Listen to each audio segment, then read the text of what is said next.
جو لوگ اللہ کے آگے سر اطاعت خم کرنے والے ہیں، یعنی مسلمان مرد اور مسلمان عورتیں اور مومن مرد اور مومن عورتیں اور فرمانبردار مرد اور فرمانبردار عورتیں اور راست باز مرد اور راست باز عورتیں اور صبر کرنے والے مرد اور صبر کرنے والی عورتیں اور عاجزی کرنے والے مرد اور عاجزی کرنے والی عورتیں اور خیرات کرنے والے مرد اور خیرات کرنے والی عورتیں اور روزے رکھنے والے مرد اور روزے رکھنے والی عورتیں اور اپنی شرمگاہوں کی حفاظت کرنے والے مرد اور حفاظت کرنے والی عورتیں اور اللہ کو کثرت سے یاد کرنے والے مرد اور کثرت سے یاد کرنے والی عورتیں۔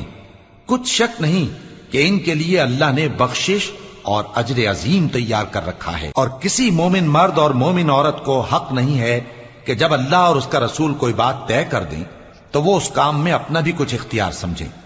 اور جو کوئی اللہ اور اس کے رسول کی نافرمانی کرے